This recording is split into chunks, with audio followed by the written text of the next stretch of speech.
ಲಘು ಅನ್ನೋ ಶಬ್ದದ ಅರ್ಥವನ್ನ ಈಗ ನೋಡೋಣ. ಲಘು ಅನ್ನೋದಕ್ಕೆ ಶೀಘ್ರ ಮತ್ತೆ ಹಗುರವಾದದ್ದು ಮತ್ತು ನಮಗೆ ಸ್ವೀಕಾರಕ್ಕೆ ಯೋಗ್ಯವಾದದ್ದು ಹೀಗೆಲ್ಲ ಅನೇಕ ಅರ್ಥಗಳು ಕಾಣ್ತವೆ. ನಮಗೆ ಈ ಕನ್ನಡದಲ್ಲಿ ಲಘು ಬಾ ಅಂತ ಹೀಗೆಲ್ಲ ಕೇಳಿದ್ದು ಗೊತ್ತಿರ್ತದೆ. ದಕ್ಷಿಣ ಕರ್ನಾಟಕದಲ್ಲಿ ಬಳಕೆ ಇರೋದಿಲ್ಲ, ಉತ್ತರ ಕರ್ನಾಟಕದಲ್ಲಿ ಬಳಕೆಯಲ್ಲಿದೆ ಈ ಶಬ್ದ. ಆದರೆ ದಕ್ಷಿಣ ಕರ್ನಾಟಕದಲ್ಲೂ ಕೂಡ ಸ್ವಲ್ಪ ಗ್ರಾಂಥಿಕ ಭಾಷೆಯಲ್ಲಿ, ಸಾಹಿತ್ಯದ ಭಾಷೆಯಲ್ಲಿ ಲಘು ಬಗೆಯಿಂದ ಬಾ ಅಂತ ಹೀಗೆಲ್ಲ ಕೇಳಿದ್ದು ಗೊತ್ತಿರ್ತದೆ. ಅಲ್ಲಿ ಲಘು ಅಂತ ಏನಿದೆಯಲ್ಲ, ಆ ಲಘು ಅನ್ನೋ ಅಲ್ಪ ಪ್ರಾಣದ ಶಬ್ದ ಮೂಲತಃ ಸಂಸ್ಕೃತದ ಈ ಲಘು ಅನ್ನೋ ಶಬ್ದದಿಂದಲೇ ಹುಟ್ಟಿದ್ದು ನಿಸ್ಸಂಶಯವಾಗಿ. ಅದನ್ನ ನಾವು ಸಂಸ್ಕೃತದಲ್ಲೂ ಕೂಡ ನಾವು ಬಳಕೆ ಮಾಡೋದು ಕಡಿಮೆನೆ. ಲಘು ಅಂತ ಅನ್ನೋದು ಅವ್ಯಯವಾಗಿ ನಾವು ಬಳಕೆ ಮಾಡೋದು ಕಡಿಮೆನೆ. ಮತ್ತೆ ಕನ್ನಡದಲ್ಲಂತೂ ಆ ಲಘು ಅನ್ನೋದನ್ನ ಉತ್ತರ ಕರ್ನಾಟಕದವ್ರು ಬಿಟ್ಟು ಬೇರೆಯವರು ಯಾರು ಬಳಕೆ ಮಾಡೋದು ಕಡಿಮೆನೆ. ಅದಕ್ಕಾಗಿ ಏನ್ ಮಾಡಬೇಕು, ಈ ಶಬ್ದದ ಅರ್ಥವನ್ನು ತಿಳ್ಕೊಳ್ಬೇಕು. ಒಂದು, ಅದಕ್ಕೆ ಅಗ್ರಿಯೇಬಲ್ ಅಂತ ಒಂದು ಅರ್ಥ ಬೇರೆ ಇದೆ, ಮತ್ತೆ ಮನಸ್ಸಿಗೆ ಹಿತಕರ ಆಗುವಂಥದ್ದು, ಹೀಗೆಲ್ಲ ಅರ್ಥಗಳು ಅದಕ್ಕಿವೆ.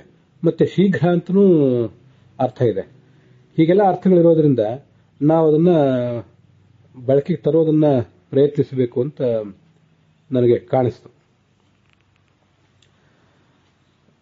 ಒಂದು ಪ್ಲೀಸೆಂಟ್, ಸಾಫ್ಟ್, ಈಸಿ, ಲೈಟ್ ಹೀಗೆಲ್ಲ ಅರ್ಥಗಳದಕ್ಕಿವೆ. ತೃಣಾದಪಿ ಲಘುಸ್ಥೂಲ, ಹುಲ್ಲಿಗಿಂತ ಹತ್ತಿ ಹಗುರ ಅಂತ ಹೇಳಿದಾಗ ಅಲ್ಲಿ ಹಗುರ ಅಂತ ಅದರರ್ಥ. ಶಾರ್ಟ್ ಅಂತ ಅರ್ಥ ಇದೆ. ಲಘು ಸಂದೇಶ ಅಂದ್ರೆ ಚಿಕ್ಕದಾದ ಸಂದೇಶ ಅಂತ ಅರ್ಥ ಇದೆ. ಕಿಂಚಿತ್ ಪಶ್ಚಾತ್ ವ್ರಜ ಲಘುಗತಿ, ಶೀಘ್ರವಾಗಿ ಹೋಗುವಂಥವನು ಲಘುಗತಿ ಅಂತ ಶಬ್ದ. ಅದು ಸ್ವಿಫ್ಟ್, ಕ್ವಿಕ್, ರ್ಯಾಪಿಡ್ ಅಂತ ಹೀಗೆ ಅರ್ಥಗಳನ್ನು ಹೇಳ್ತದೆ. ಪ್ಲೀಸೆಂಟ್, ಅಗ್ರಿಯೇಬಲ್, ಡಿಸೈರೇಬಲ್, ತುಂಬಾ ಸುಖಕರವಾದದ್ದು, ನಮಗೆ ಅನುಕೂಲಕರವಾದದ್ದು, ಅಪೇಕ್ಷಿತವಾದ್ದು ಹೀಗೆ ಅರ್ಥವನ್ನ ದರ್ಶನೇನ ಲಘುನಾತಯೋ ಪ್ರೀತಿ ಮಾಪುರ್ ಉಭಯೋ ತಪಸ್ವಿನಃ, ರಘುವಂಶ ಇದ್ದಿರ್ಬೇಕಿದು. 11ನೇ ಸರ್ಗ ಅಲ್ಲೇ ಎಲ್ಲೋ ಹೀಗೆ ಕಾಣಿಸ್ತದೆ.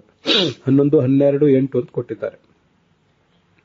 ನಿಮ್ಮ ಲಘುವಾದ ದರ್ಶನ, ಅವರಿಬ್ಬರ ದರ್ಶನದಿಂದ, ತಪಸ್ವಿನಃ,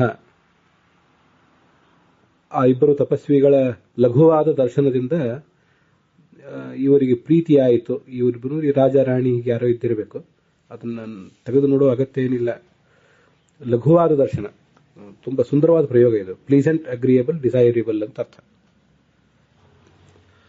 ದುರ್ಬಲವಾದದ್ದು ಅಂತ ಅರ್ಥ ಇದೆ, ಮತ್ತೆ ಸ್ವಚ್ಛವಾದದ್ದು, ಶುದ್ಧವಾದದ್ದು ಅಂತ ಅರ್ಥ ಇದೆ ಅದಕ್ಕೆ.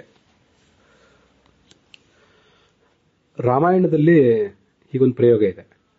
ಇದು ಅಯೋಧ್ಯಾಕಾಂಡದ 46ನೇ ಸರ್ಗದ 21ನೇ ಶ್ಲೋಕ.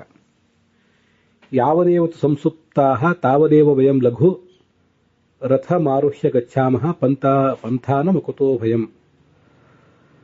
ಈ ಪ್ರಜೆಗಳೆಲ್ಲ ನಮ್ಮ ಬೆನ್ನಟ್ಟಿ ಬಂದಿದ್ದಾರೆ ನಾವು ಅರಣ್ಯಕ್ಕೆ ಹೋಗುವಾಗ ಅಂತ ಹೇಳ್ತಾ ಇದ್ದಾನೆ ರಾಮ ಸುಮಂತ್ರನಿಗೆ. ಈ ಪ್ರಜೆಗಳಿನ್ನೂ ಮಲಗಿದ್ದಾರೆ, ರಾತ್ರಿ ನಾವು ಇಲ್ಲಿ ತಂಗಿದ್ದೇವೆ, ಅವರು ಮಲಗಿದ್ದವರು ಏಳುವುದರೊಳಗೆ ನಾವು ಇಲ್ಲಿಂದ ಹೋಗೋಣ. ಯಾವದೇವ ತಾವದೇವ, ವಯಂ ಲಘು, ಇದು ಅವ್ಯಯ ಇದು ಇಲ್ಲಿ. ಹೀಗೆ ಲಘುವಾಗಿ, ಲಘು ರಥಮಾರುಹ್ಯ ಗಚ್ಛಾಮಃ. ಖಂಡಿತವಾಗಿಯೂ ರಥ ಅನ್ನೋದಕ್ಕೆ ವಿಶೇಷಣ ಏನಲ್ಲ, ಶೀಘ್ರಂ ಅಂತಾನೆ ಅಲ್ಲೆನ್ನೆಲ್ಲ ಅನುವಾದ ಮಾಡಿದ್ದಾರೆ ಕೋಶಕಾರರು ಎಲ್ಲರೂ ಕೂಡ.